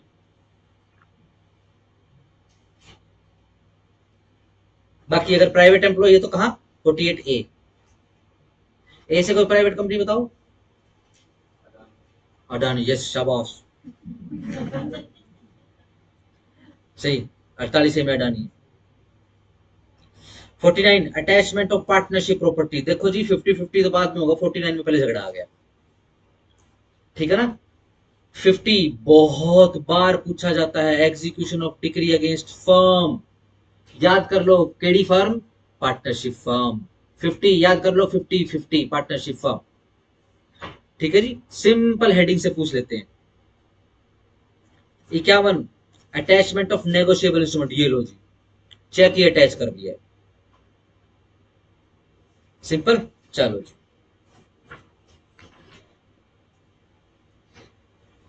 आओ 53 attachment of decrees, star लगा लो। Where the property to be attached is a decree. जो property attach हो रही है वो क्या है, वो स्वयं में एक डिक्री है। तो क्या डिक्री अटैच हो सकती है, यस, व्हाई नॉट। जब डिक्री ट्रांसफर हो सकती है, उसमें गार्निशर आ सकता है, गार्निश वार्निश मारने के लिए, ठीक है, तो ये अटैच नहीं हो सकती डिग्री, बिल्कुल हो सकती, क्यों नहीं हो सकती। Either for the payment of money or for sale in enforcement of the mortgage or charge, the attachment shall be made if the decree were passed by the same court, then by order of such court। अगर same उसी court के द्वारा वो decree दी गई है जो attach कर रही है स्वयं ही, ठीक है जी, तो सिंपल ऑर्डर, उसी कोर्ट के सिंपल ऑर्डर के द्वारा अटैच कर लेंगे। अगर ये decree so to be attached was passed by किसी दूसरी कोर्ट के द्वारा पास करी गई है, then by the issue to such other court of a notice, notice issue करेंगे by the court which pass the decree so to be executed, requesting such other court to stay the execution of it's decree unless and until the court which pass the decree so to be executed cancel the notice, या फिर the holder of the decree so to be executed, और या फिर judgment debtor with the previous consent in writing of such decree order or with the permission of the attaching court applies to the court receiving such notice to execute the attached decree. सीधी simple सी बात है, अगर उसी court ने ही ये decree दी है जो ये कोर्ट बेसिकली अटैच कर रही है, तो सिंपल ऑर्डर कर लेगी कोर्ट, अटैच कर देगी। अगर ये डिक्री जो अटैच होनी है किसी दूसरी कोर्ट के द्वारा जो है पास करी गई है, तो इस वाली कोर्ट से, एग्जीक्यूटिव वाली कोर्ट से नोटिस जाएगा। ठीक है जी, नोटिस जाने के बाद ये कोर्ट जो ट्रीट करेगी उसको। ठीक है ना, क्यों, ध्यान रखना, क्योंकि देखो डिग्री पास करने वाली कोर्ट अलग है, तो यहां भी तो एग्जीक्यूशन चल रहा होगा, है ना, प्रोबेबिलिटी है, यस नो। तो अपनी एग्जीक्यूटिंग कोर्ट की जो भी कार्रवाई है उसको वो वाली कोर्ट देख लेगी भैया अपना, सिंपल है, एंड अकॉर्डिंगली ये डिग्री अटैच हो जाएगी, सिंपल, बस और कुछ नहीं पढ़ना। चलो जी, 54 में attachment of immovable property, yes. 49 में क्या है बताओ जरा, क्या है, पार्टनरशिप क्या है, पूरी हेडिंग बताओ पार्टनरशिप। देख लो देख लो, देखो देख के बताओ। विजुलाइज करो कोई बात। सिंपल पार्टनरशिप प्रॉपर्टी 50 के अंदर फर्म का यूज है, वर्ड फर्म क्या है, हेडिंग पढ़ो। यस, सिंपल एग्जीक्यूशन कर रहे हैं पार्टनरशिप फर्म के अगेंस्ट में, ठीक हो गया जी। फिर हमने 53 किया, क्या है इसके अंदर, अटैचमेंट ऑफ डिग्री, ठीक है जी। फिर 54 में क्या है, अटैचमेंट ऑफ इमूवेबल प्रॉपर्टी। 52 में क्या है, अटैचमेंट ऑफ नेगोशिएबल इंस्ट्रूमेंट ना, सॉरी क्या होना, डिग्री कैसे attach होगी? बिल्कुल सही बात है जी। अब लेट से प्रॉपर्टी एक ही है, पता चला किसके पास, जजमेंट डेटर के पास, और जजमेंट डेटर के पास वो प्रॉपर्टी जो है, जो इमूवेबल प्रॉपर्टी वो कहाँ है, वो स्वयं में एक डिग्री है, वो तो एग्जीक्यूट होनी है अभी। फिर क्या करें, एग्जीक्यूट होने की वेट करें या फिर सीधी उठा के डिग्री अटैच कर लें? समझे कि नहीं समझे, कौन कौन नहीं समझा।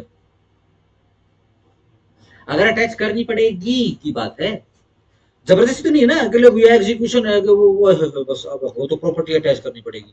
अरे भैया, हमने तो अजीब टेस्ट पास किया है, पीटी मेंस फिर इंटरव्यू, हम तो पटवारी बन गए हैं, ये प्रॉपर्टी ले वो अटैच कर, ये इंतकाल कॉलम नंबर 8 ही पीछा नहीं छोड़ रहा मेरा तो पटवार खाने का। ठीक है, अगेन अटैच करने की आवश्यकता पड़ेगी तो अटैच करेंगे, ठीक है जी। अटैच करने की जब आवश्यकता पड़ गई है तो पता लगवाएंगे, ठीक है जी। डिग्री होल्डर फटाफटा के बोलेगा, देखो जी प्रॉपर्टी तो एक ही है, इसने पिछले महीने ही केस जीता है, ठीक है जी। तो एग्जीक्यूट हो गई है जी डिग्री ऑर्डर, वो नहीं एग्जीक्यूट तो नहीं हुई, डिग्री मिल जाएगी, हाँ जी डिग्री, तो लाओ डिग्री को ही अटैच कर। डिग्री को कैसे अटैच करें, क्योंकि डिग्री के अंदर एग्जैक्ट उस प्रॉपर्टी की डिमार्केशन लिखी होती है, एग्जैक्ट उसका एड्रेस प्रॉपर्टी का लिखा होता है, और प्रॉपर्टी अटैच करने के लिए क्या चाहिए, एग्जैक्ट एड्रेस ही चाहिए आपको, ठीक है ना। कितना लंबा प्रोसीजर हो जाएगा, वो वाली कोर्ट जो है वो एग्जीक्यूट करा के वो प्रॉपर्टी जजमेंट डेटर को देगी, जो इस केस के अंदर जजमेंट डेटर है, आप वाले केस में तो वो डिग्री होल्डर ही है, ठीक है जी। डन हो गया। फिर उससे प्रॉपर्टी लेके हम यहाँ पे अटैच करेंगे, सीधा डिग्री अटैच करेंगे ना, क्यों इतना घुमा के कान पकड़ना है, ठीक है ना। कोर्ट कोर्ट खेल रहे हैं क्या हम, सही चलो।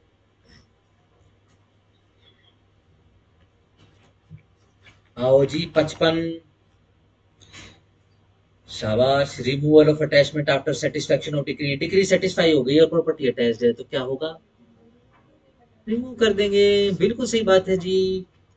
पढ़ोगे, the amount decreed with cost, with के ऊपर प्लस लगा लो, कोस्ट के साथ में, एंड ऑल चार्जेस, एंड के ऊपर प्लस लगाओ, ऑल चार्जेस को अंडरलाइन करो, एंड एक्सपेंसेस, एंड के ऊपर फिर प्लस लगाओ, एक्सपेंसेस के अंडरलाइन करो, resulting from the attachment of any property are paid into the court or satisfaction of the decree is otherwise made through the court or certified to the court or the decree is set aside or reversed. Yes,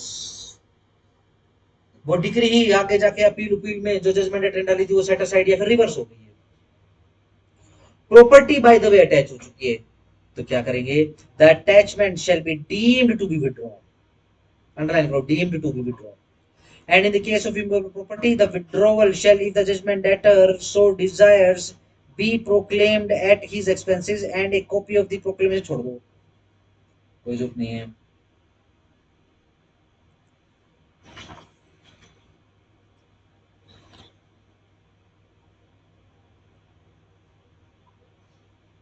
57 सिर्फ heading determination of the attachment. देखो अब सीधी simple सी बात है, जब property attach कर रहे हैं तो डिटरमाइन कर रहे हैं कौन सी प्रॉपर्टी अटैच होनी चाहिए, कौन सी प्रॉपर्टी नहीं अटैच होनी चाहिए, ठीक है जी।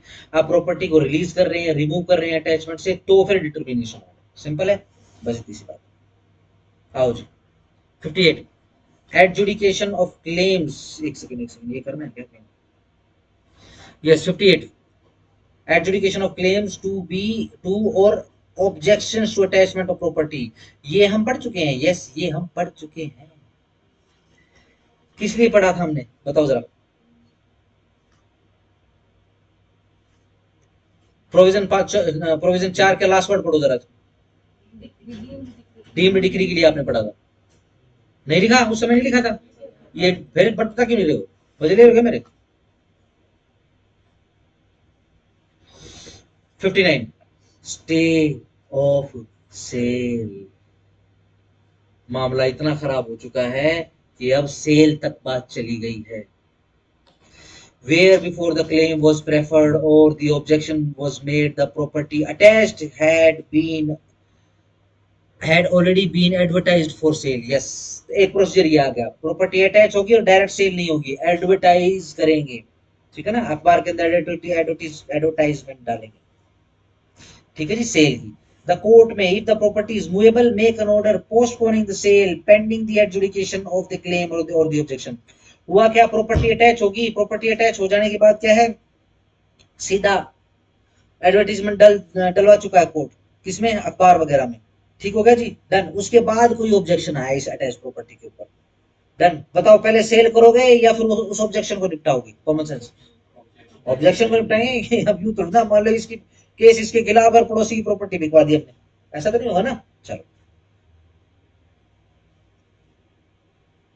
The court may if the property is movable make an order postponing the sale. क्या करेगी अगर प्रॉपर्टी मूवेबल है कि भैया पोस्टपोन कर दो सेल को, pending the adjudication of the claim or objection, और जो भी क्लेम ऑब्जेक्शन है उसको निपटाने हैं तब तक के लिए पोस्टपोन कर दो। If the property is immovable make an order that pending the adjudication of the claim or objection the property shall not be sold. Property नहीं सोल्ड करी जाएगी, और that pending such adjudication the property may be sold but the sale shall not be confirm.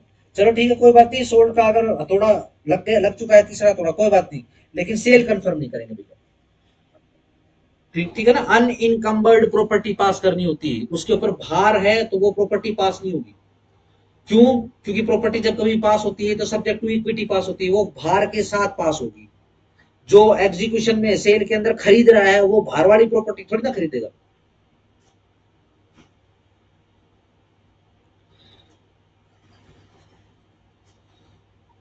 64, power to order property attach to be sold and proceeds to be paid to person and title, बिल्कुल सही बात है। अब court की power क्या है, advertisement हो चुकी है, सेल ऑप्शन ऑर्गेनाइज हो चुका है, कोर्ट की क्या पावर है, कोर्ट बोल देगी आदेश कर देगी, कोर्ट का आदेश लेकर जाना पड़ेगा बेसिकली। एडवर्टीजमेंट डालने के बावजूद भी कोर्ट का आदेश लेकर जाना पड़ेगा। हाँ जी, देखो जी, बताओ अब अगली तारीख पे, लेट से आज कोर्ट की तारीख लग रही है, ठीक है, सही, तो मेरे पास आया बंदा, ठीक है जी, देखो जी सारी तैयारियां हो चुकी है, आपने कहा था एडवर्टीजमेंट डाल दो, एडवर्टीजमेंट डाल चुकी है, आपने कहा था कि जी आज की, हाँ, भाई 7 नवंबर, भाई 7 नवंबर को आप जो है ऑप्शन कर दो, जब सब तैयारियां पूरी हो चुकी है, बताओ जी, आप बताओ हम डाल दें क्या। अब मैं क्या करूंगा, आप एक रिकॉर्ड चेक कर, कोई ऑब्जेक्शन क्लेम वगैरह तो नहीं आया है, कोई क्लेम वगैरह नहीं आया, हमने नोटिस डाल दिया था, किसी का कोई ऑब्जेक्शन हो तो अपना ऑब्जेक्शन उठा लो, आज ही डाल दिया था, नहीं आया था, ठीक, ले जाओ। या लेट से 1 नवंबर को है, 31 का महीना है ना, चलो परसों है, ले जाओ, अलाउ, ठीक हो गया, डन, चलो।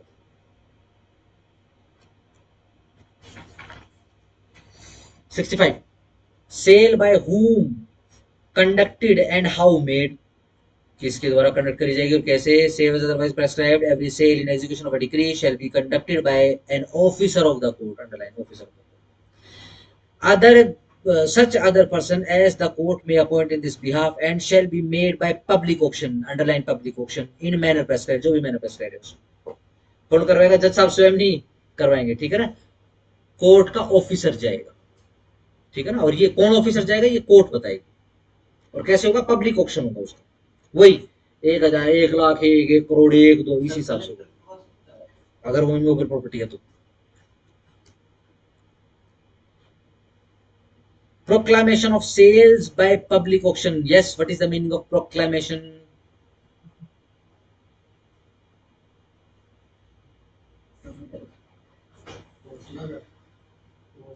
उद्घोषण, ठीक है ना, प्रोक्लेम्ड ऑफेंडर, उद्घोषित, घोषणा किया हुआ ऑफेंडर है ये, ठीक है ना, घोषणा करनी पड़ेगी। हाँ, उसके अंदर घोषणा भगोड़ा होने की हो रही है, ठीक है ना, यहाँ पर उद्घोषणा किस चीज का हो रहा है, सुनो सुनो सुनो, कुर्की होने वाली है, बोली लगाने के लिए आ जाओ, बस में बैठे हो ना हरियाणा रोडवेज की में, बोली लगाई कभी, मैं लगाई, टॉर्च मिली थी 30 रुपए की, वो स्टील वाली, बट जमा ही हल्का माल था, ठीक है जी, मैं घर पे गया, ठीक है जी, वो थोड़ी देर चली, फिर उसके होने के बाद मैंने जैसे उसको ठक ठक किया, वो पुंग करके स्प्रिंग निकल गया उसमें से, ठीक है, सारा वो खोखा था, ऊपर वो छोटा सा सेल था, मैं यार लूट गया रात है, फिर मैंने बड़ा बड़ी खोज करी, वो आया नहीं, मिला नहीं, ठीक है ना, यस। देखो प्रोक्लेमेशन करी जाएगी, चुपचाप पब्लिक ऑक्शन नहीं हो सकता, ठीक है ना। अरे किसी को बताने की जरूरत नहीं है, बढ़िया अपने हिसाब से रेट लगा लेंगे, ठीक है ना, 1 रुपए से बोलनी शुरू करेंगे।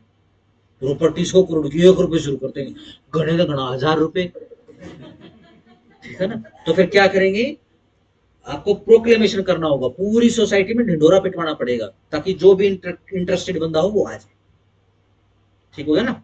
चलो, where any property is ordered to be sold by public auction in execution verdict, the court shall cause a proclamation to be intended sale to be made in the language of such court. बिल्कुल सही बात है। Such proclamation shall be drawn up after notice of the decree holder of the judgment letter and shall state the time and place. सुनो सुनो सुनो, 31 तारीख को सवेरे 10 बजे ऑक्शन हाउस में शुभ मुहूर्त में पधारे, and specify as fairly as accurately as possible, क्या प्रॉपर्टी सोल्ड फलाने नफ्ते की प्रॉपर्टी, और where the part of the property would be sufficient to satisfy, वो वाली प्रॉपर्टी जो रोड पे लगती है स्कूल के सारे वाली, ठीक है जी। The revenue assessed upon the, ये सारा का सारा जो घोषणा हो जाएगा। चलो, हाँ जी, मोड क्या रहेगा 67, प्रोक्लेमेशन 66 में, ठीक है जी। ये देखो, ये दो दो छक्के आपको दिखाई दे रहे हैं, ठीक है जी। ये क्या है, ड्रम बीटिंग वाले, पता होगा ना, ये ड्रम ऐसे होते हैं वो भी, है ना, डम डम डम डम, ऐसे मुड़े होते हैं ना, है ना। पता नहीं, बहुत बहुत मजबूत लकड़ी होती है वो देखा हो ध्यान से किसी ने, पता नहीं तुम लोग करते हो ऐसे ऑब्जर्व किसी चीज को बैठ के आराम से ध्यान से, पता नहीं, मेरे को ऐसा लगता है मेरे को ही प्रॉब्लम थी, ऐसे ऐसे होता हो।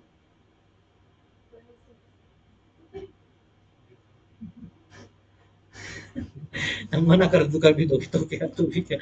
चलो, डन। मोड क्या रहेगा, वो 67 के अंदर है, ठीक है ना। 66 को आपने स्टार लगाना है, 67 को स्टार लगाना है।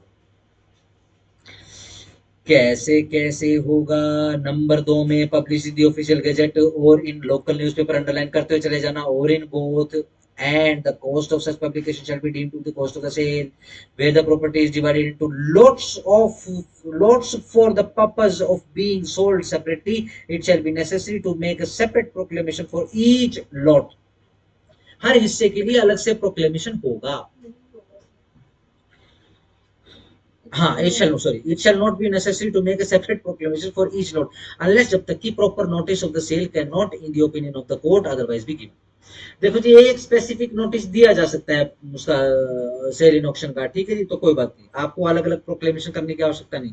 लेट से एक नोटिस नहीं दे सकते आप, लेट से जमीन का होना है, एक प्रॉपर्टी जो है कहाँ है झज्जर में, एक प्रॉपर्टी कहाँ है पंचकुला में, कहाँ, ये तो भैया अलग अलग, इसका प्रोक्लेमेशन भी अलग अलग।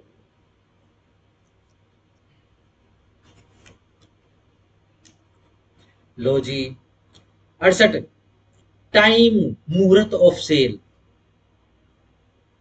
ठीक है जी। आओ जी जरा से, in the case of the property of the kind described in proviso rule 43, no sale hereunder shall without the consent in writing, बताओ जी 43 में कौन सी प्रॉपर्टी, मूवेबल इमूवेबल, चलो जी। Consent in writing of the judgment debtor take place until after the expiration of at least 15 दिन, in the case underline करना 15 दिन, in the case of immovable property, immovable property में, and at least 7 दिन in the case of movable property में, ठीक है जी। Calculated from the date on which the copy of the proclamation has been affixed on the court house of the judgment, बस ये दिनों को याद रख लेना भैया, ठीक है जी।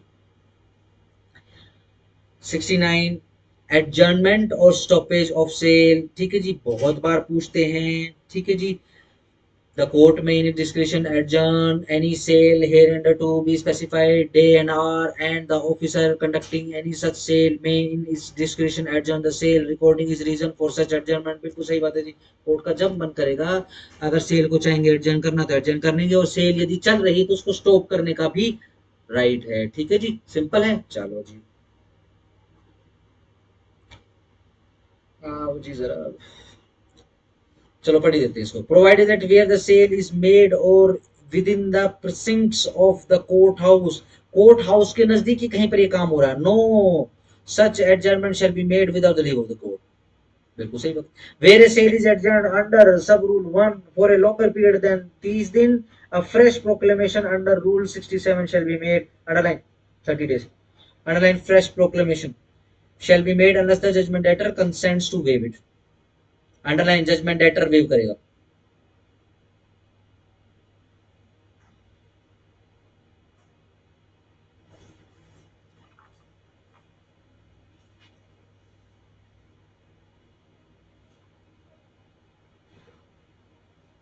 हाँ वाह वाह वाह वाह वाह। हाँ हाँ हाँ हाँ। ओहो। आओ जी 72 स्टार लगा लो। Decree holder not to bid, box करो। Or buy property without permission. Decree holder ने क्या किया है, डिग्री होल्डर ने प्रॉपर्टी ठिकाने लगवा दी है, ठीक है जी। तो कोई बात नहीं, डिग्री होल्डर उस ऑक्शन में हिस्सा नहीं लेगा, वो बोली नहीं लगाएगा। अगर उसने लगाना है तो कोर्ट की परमिशन लेगा, ठीक है ना। जैसे जमीन का टुकड़ा ऐसा है वो जो भाई श्राइन श्रुइन का है या फिर अदरवाइज जो काफी इंपॉर्टेंट है उसके लिए, ठीक है ना, तो बोलेगा जी मैं भी लगाऊंगा। हमारे गांव का श्राइन है इस जमीन में ना, हमारे पूर्वजों की पितरों की जमीन है, ठीक है ना। सही। गांव में आपने देखा होगा, लगभग हर गांव में होता है देवता वाला जो देताड़ा जोड़ बोलते हैं, हर गांव में, ठीक है ना। ये इधर से गए ये खराब गिरावट खरावड़ खरावड़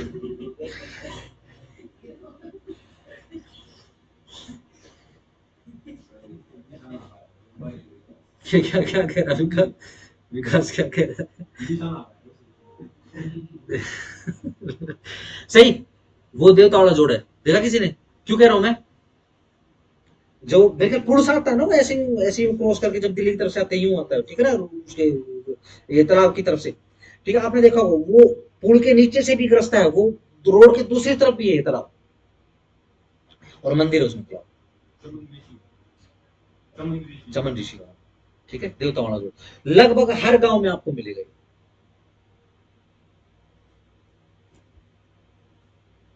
हाँ उसमें मेला वगैरह बढ़ता है ना शायद, है ना, बढ़ता है मेला उसमें। हाँ जी।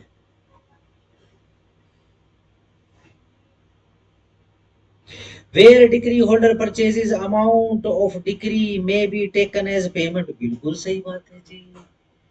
अब क्या करा है डिग्री होल्डर ने, बेसिकली परमिशन ले ली है और बोली लगा दी है, जितने की भी बोली वो डिग्री होल्डर लगाएगा वो क्या समझ लिया जाएगा, डिग्री की पेमेंट हो गई है, सही। पर इसका मतलब ये नहीं है कि चलो ये तो फायदा ही हो गया, ठीक है ना, कितने की बोली लगा रहे हो, नहीं बोली कम की आएगी, अगर ज्यादा की बोली होगी तो फिर पैसे देकर फिर वापस उसको भी देने पड़ेंगे। डिग्री का तो अमाउंट फिक्स होगा। जनरली इसी कारण से जो कोर्ट की तरफ से जो ऑप्शन होते हैं, जो डिग्री का अमाउंट होता है, डिग्री की जो वैल्यू होती है वो होती है, वहां से बिडिंग शुरू होती है हमेशा। यही क्वेश्चन आ रहा है सबसे, ठीक है ना, वही होता है, वही पॉइंट होता है, वहीं से बोली शुरू होती है, वरना हर एक उसमें डिग्री होल्डर बैठ जाएगा। आओ जी।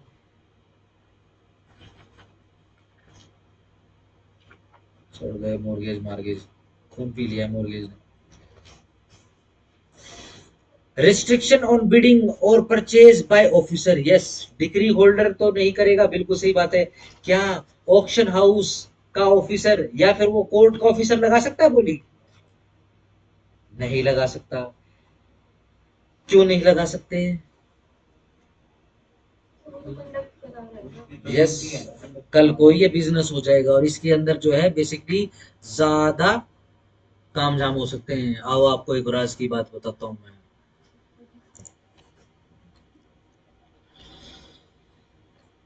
चलो डन। किस किस की मनाई है, डिग्री होल्डर की मनाई है और ऑफिसर ऑफ कोर्ट की और ऑक्शन वाले ऑफिसर्स की उनकी मनाई है। No officer or other person having any duty to perform in connection with any sale shall either directly or indirectly, underline directly or indirectly दोनों मनाई है, bid for acquire or attempt to acquire any interest in the property sold। घर पे जरा check करके आना, अगर कोई इस तरीके का काम करवा दे तो बीएनएस में कौन सा ऑफेंस है।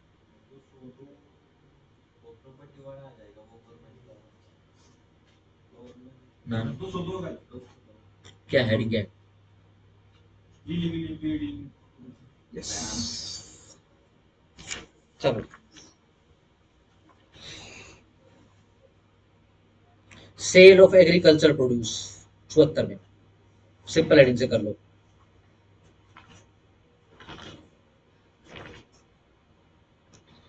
77 सेल बाय पब्लिक ऑक्शन, ये एग्रीकल्चर प्रोड्यूस, ठीक है ना, बोरिया भी रख देंगे। हाँ क्या है, नहीं, ये आ गया ना, ये देखो जरा 74 के ऊपर सेल ऑफ मूवेबल प्रॉपर्टी। ये फसल को कैसे कर रहे हैं, एग्रीकल्चर प्रोड्यूस को सेल कर रहे हैं, कैसे, इसकी सेल भी कैसे होगी, पब्लिक ऑक्शन से होगी। ठीक है जी। अगेन बहुत इजी है, देखो साथ साथ दो हथौड़े हैं, स्टार लगा लो, पूछ लेते हैं। ये एग्रीकल्चर प्रोड्यूस की हो रही है।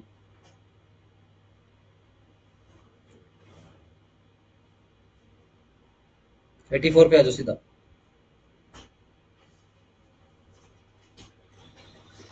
Check check check check check check.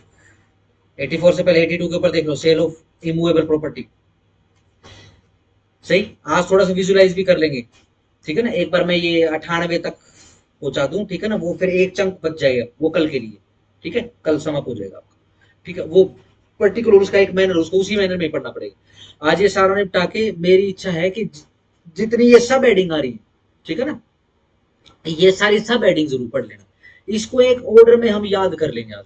ये ऑर्डर याद करने में इजी हो जाएगा, बहुत इजी हो जाएगा, दिन रात का फर्क पड़ जाएगा। ठीक होगा जी, चलो।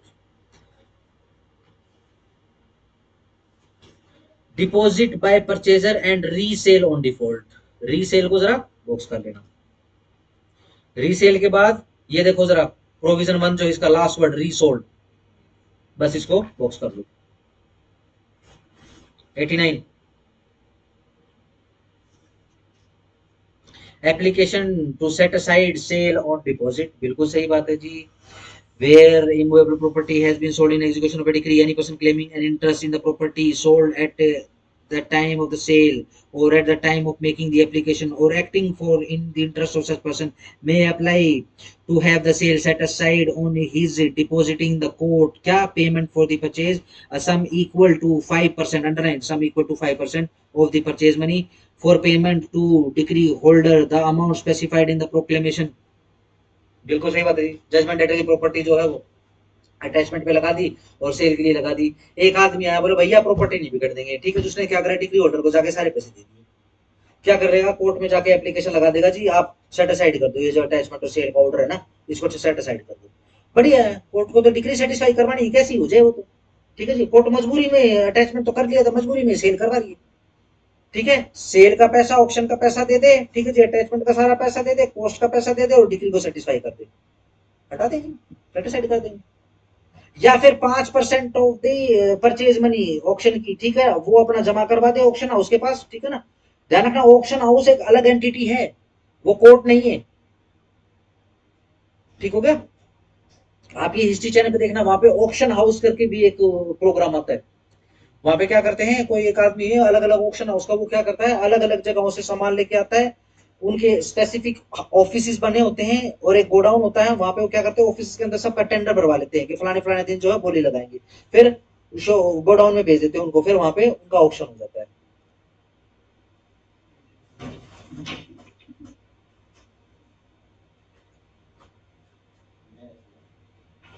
क्या पढ़ रहा है, कॉन्स्टिट्यूशन पढ़ रहा है क्या?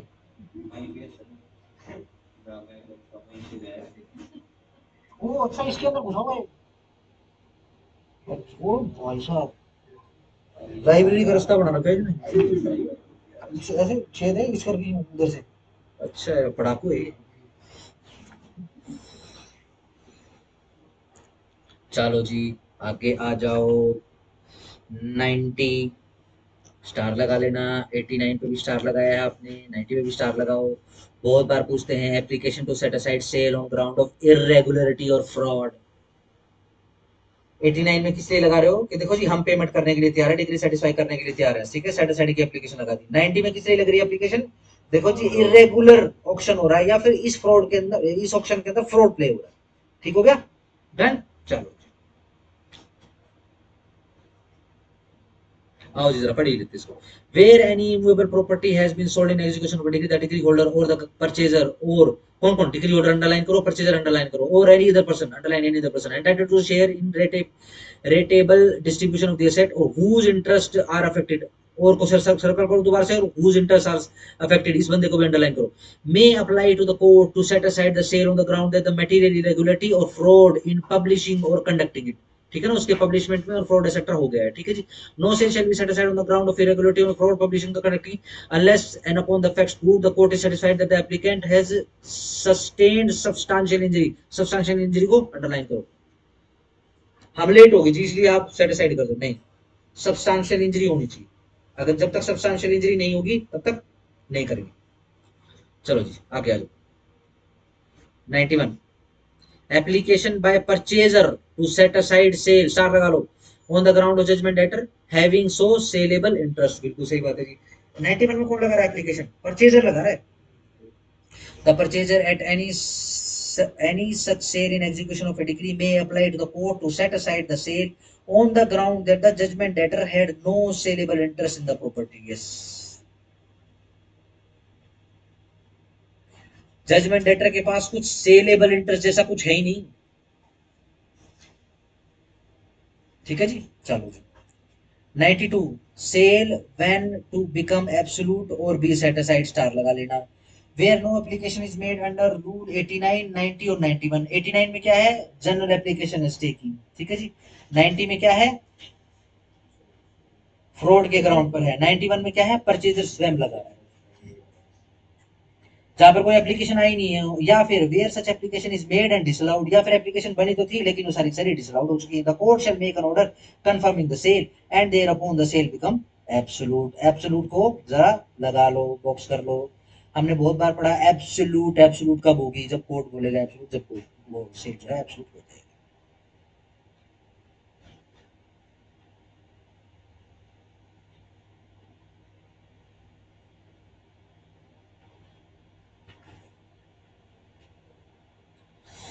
ये कराऊं कि ना कराऊं? देखो जैसे नंबर 2 पढ़ लो, where such application is made, ये 92 का 2 पढ़ रहा हूँ। Allowed and where in the case of application under rule 89 the deposit required by that rule is made within 60 दिन underline कर लो from the date of the sale, underline from the date of the sale, or in case where the amount deposited under rule 89 is found to be deficient owing to any clerical or arithmetical mistake on the part of the depositor and such deficiency has been made good within such time as may be fixed by the court shall make an order setting aside this rule। बिल्कुल ठीक सही बात है, बस इतना पढ़ो, ज्यादा जरूरत नहीं।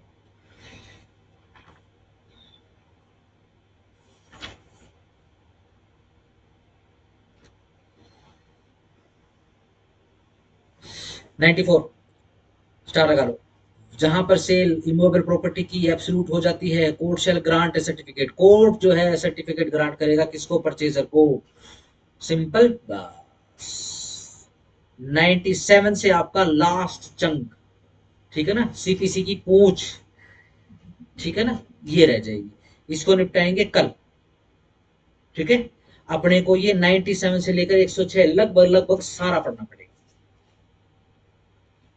ठीक है ना। और ये बेसिकली एक ऑर्डर में पढ़ना पड़ेगा, ये आगे पीछे करके पढ़ने पड़ेंगे, ठीक है। हेडिंग क्या है? Resistance of delivery of possession two degree holder और परचेजर, ठीक है जी। बिल्कुल सही बात है। कल क्या वार है भाई? फिर सैटरडे को तो ना टेस्ट होगी।